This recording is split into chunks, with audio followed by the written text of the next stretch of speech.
पिछले वीडियो में हम लोगों ने ऑक्सीलेशन, पीरियोडिक मोशन और साथ ही साथ पीरियोडिक फंक्शन का डिस्कशन किया था। वहाँ पर हमारे पास एक सीरीज मिला था जिसका नाम था फोरियर सीरीज, और यह बात हुई थी कि जितने तरह के पीरियोडिक फंक्शंस हैं, वेरिएबल्स हैं, उनको फोरियर सीरीज की मदद से एक्सप्रेस किया जा सकता है। तो आज हम लोग ऑक्सीलेशन में सिंपल हार्मोनिक मोशन का डिस्प्लेसमेंट का एक्सप्रेशन फाइंड करेंगे। यहाँ फिजिक्स में कोई भी क्वांटिटी मेथड का मोहताज नहीं होता। आप डिफरेंट मेथड से भी आएंगे, अगर सही तरीके से आ रहे हैं तो रिजल्ट सेम ही होगा, यह भी चेक हो जाएगा। तो सबसे पहले यहाँ पर सिंपल हार्मोनिक मोशन, नाम सिंपल है, वहाँ पर फ्रीक्वेंसी उसकी सिंगल होनी चाहिए।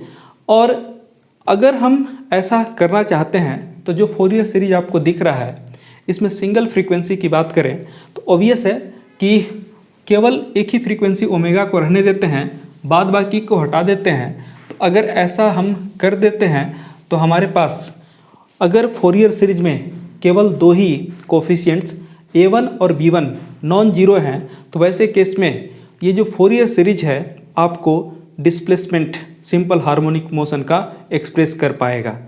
तो चलिए अब इस फंक्शन को हम मान लेते हैं कि y = ft है, और जैसा कि कंडीशन लिखा हुआ है उसके हिसाब से ये A1 cos omega T plus कितना हो गया B1 sin omega T. Okay, अब इसको आगे एक्सप्रेस करने के लिए फिर से हमें मैथमेटिक्स का मदद लेना होगा। तो मान ले ऐसा कि हमारे पास जो कोफिशिएंट्स A1 एंड B1 हैं उसमें कुछ ऐसा सिचुएशन है, ये B को बेस मान लीजिए, A को परपेंडिकुलर, ये एंगल थीटा मान लीजिए। ओके, और यहाँ पर कैपिटल A इन दोनों का रिजल्टेंट मतलब हाइपोटेनस मान लीजिए।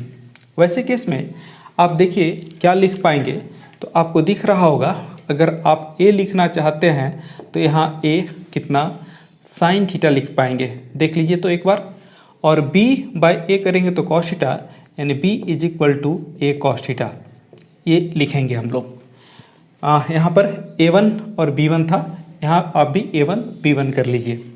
तो उसके हिसाब से A1 का वैल्यू हम लिखते हैं कितना A है ना, कॉस यहाँ पर sine theta into cos omega T plus क्या B1 है A cos थीटा और यहाँ पर साइन ओमेगा टी।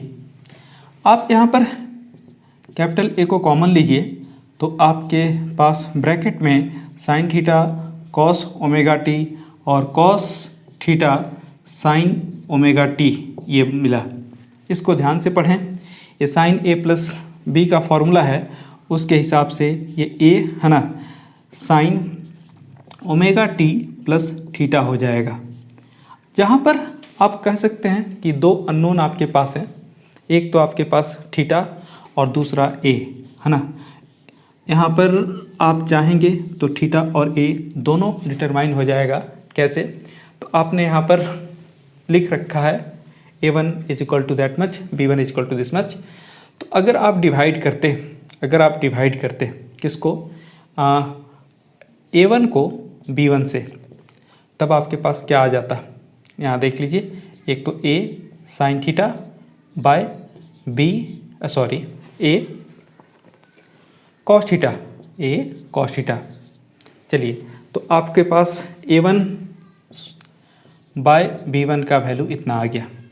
ऑब्वियस है, अगर आप यहाँ से A को कैंसिल कर देंगे तो क्या है, tan थीटा = A1/B1। तब अगर थीटा चाहिए जो अननोन है तो ये क्या हो जाएगा, tan इन्वर्स A1/B1। ओके, अभी आप A को भी फाइंड आउट करना चाहते हैं A और B के टर्म में, वो भी हो जाएगा। क्या करना होगा, एक बार A साइन थीटा ले लीजिए है ना, A साइन थीटा मतलब A1, फिर आप A cos थीटा ले लीजिए मतलब B1, स्क्वायर कर लीजिए, दोनों का स्क्वायर कर लीजिए और बीच में प्लस कर लीजिए। तो यहाँ पर ऐसा A² को कॉमन ले लीजिए, ब्रैकेट में sine square theta plus cos square theta. बड़ा फेमस है ये, बड़ा फेमस रिलेशन मिल गया आपको, sine square theta plus cos square theta. हाँ, बोलने की ज़रूरत नहीं है, ये 1 हो गया, is equal to a1 square plus b1 square, यानी a is equal to under root क्या हो जाएगा, a1 square plus b1 square. इस तरह से आप कह सकते हैं, कर सकते हैं। आप चाहते तो ऐसा भी कर सकते थे क्या कि आप a1 को a साइन थीटा की बजाय a कॉस थीटा, ये तो मानने के ऊपर है कि हम बेस किसको मानेंगे, परपेंडिकुलर किसको मानेंगे। ट्रायंगल में मैंने दिखाया भी था आपको कि आप इसको बेस माने थे, इसको परपेंडिकुलर, ये थीटा और ये a। अगर आपका मन करता कि नहीं हम ऐसा नहीं मानेंगे, हम यहाँ पर b मानेंगे, यहाँ पर है ना a मानेंगे, तब ऐसे केस में क्या होता है, ये रिलेशन बदल जाता है, यहाँ पर b हो जाता है, यहाँ पर a हो जाता है।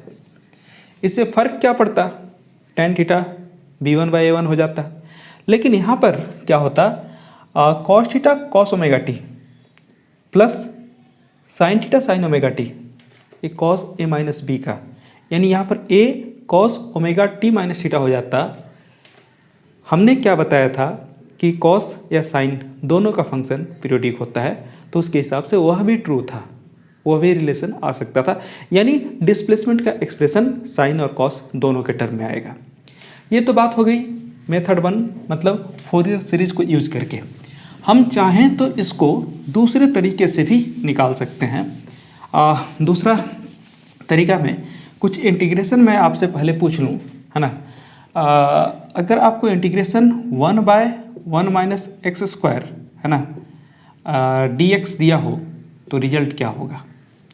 और यहीं पे एक रिजल्ट और पूछ लेता हूँ, a square minus x square, है ना, dx का रिजल्ट क्या होता है। ओके, आप में से कुछ लोग बोल रहे हैं, बता रहे हैं ये साइन इन्वर्स x का है और ये साइन इन्वर्स x/a।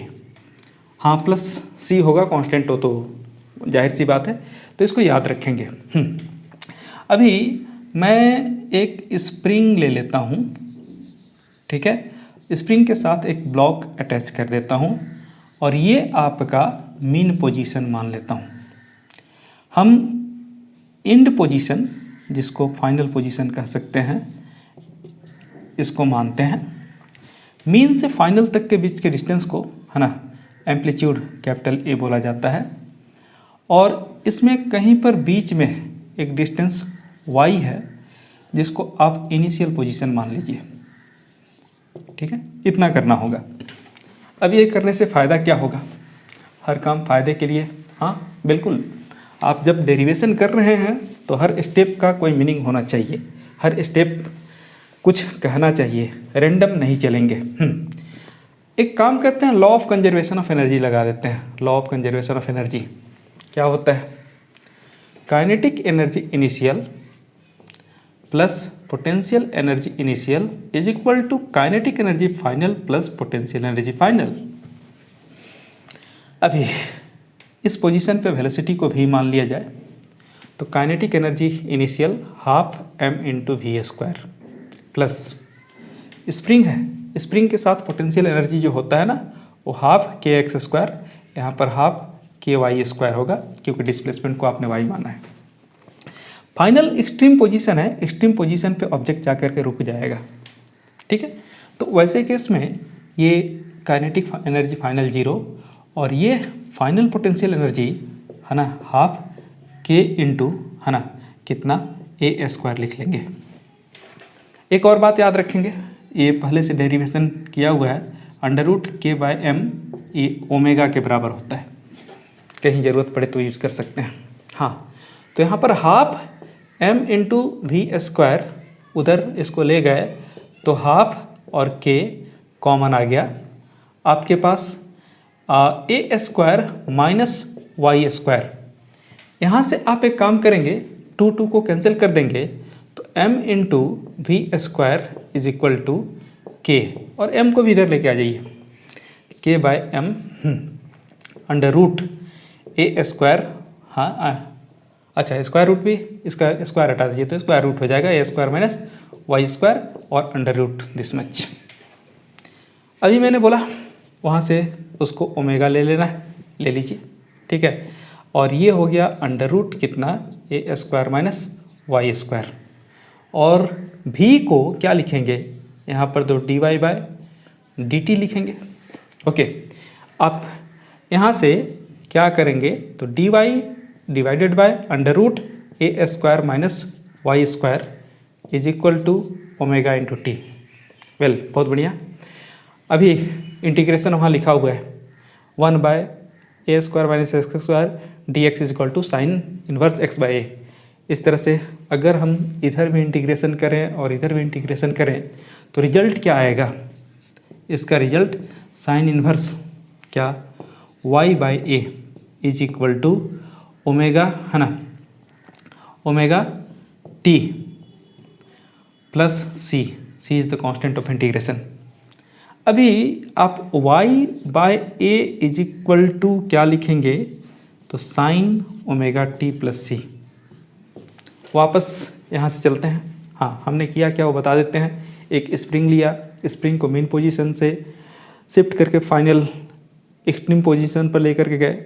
दो पोजीशन हमने मार्क किया, एक इनिशियल जो इन बिटवीन का पोजीशन था, इन बिटवीन में पोजीशन भी रहेगा, साथ ही साथ वेलोसिटी भी रहेगा, इसीलिए काइनेटिक एनर्जी और पोटेंशियल एनर्जी दोनों ही वहाँ रहेगा। जबकि एंड पोजीशन पे वो जा करके स्टेशनरी रेस्ट पे आएगा, इसलिए वहाँ पर वेलोसिटी की बात करेंगे तो वेलोसिटी 0 हो जाएगा, लेकिन potential energy due to position रहेगा, वो हाफ के स्क्वायर हो जाएगा। और बाद बाकी तो रीअरेंज किया हुआ इक्वेशन आप रीअरेंज करके कहाँ तक पहुँच गए तो वो देख लीजिए। आप आ गए y by a is equal to sine, है ना, ओमेगा टी प्लस सी। तो y is equal to a sine, है ना, ओमेगा टी प्लस सी। लेकिन ओमेगा टी एंगल के अंदर है तो ऑब्वियस है कि c is also angular term, है ना, एज आप लिख सकते हैं c इज एंगल। तो c एंगल को थीटा से डिनोट कर देते हैं, इसलिए c is equal to theta मान लीजिए। तो y is equal to a sine omega T plus theta. वापस वही इक्वेशन, वापस वही एक्सप्रेशन। इस मेथड में बड़ी आसानी से आप सिंपल हार्मोनिक मोशन का डिस्प्लेसमेंट का एक्सप्रेशन फाइंड कर सकते हैं। क्यों? क्योंकि जितने भी पीरियोडिक मोशन हैं उनको आसानी से यूनिफॉर्म सर्कुलर मोशन के हेल्प से समझा जा सकता है। अगर आप मान लीजिए कि कहीं एक डॉट ऐसा मार्क कर दें और इसको यूनिफॉर्म सर्कुलर मोशन में, है ना, रोटेट करें और थोड़ा सा रोटेशन का स्पीड बढ़ा दें, मतलब फ्रीक्वेंसी बढ़ा दें, तो वैसे केस में आपको इसका मोशन इस तरह से नज़र नहीं आएगा। इसका मोशन आपको एक वाई एक्सिस में टू एंड फ्रो और एक एक्स एक्सिस में टू एंड फ्रो नज़र आएगा। इसका मतलब अगर आपने यहाँ पर कोई एक पॉइंट ले लिया, जैसे कि ये पॉइंट है ना, ये t इज इक्वल टू 0 पे इसका लोकेशन मान लीजिए। t इज इक्वल टू 0 पे जो लोकेशन है वो इनिशियली एक टाइम इंडिपेंडेंट एंगल बना रहा है, इनिशियल एंगल थीटा मान लेते हैं।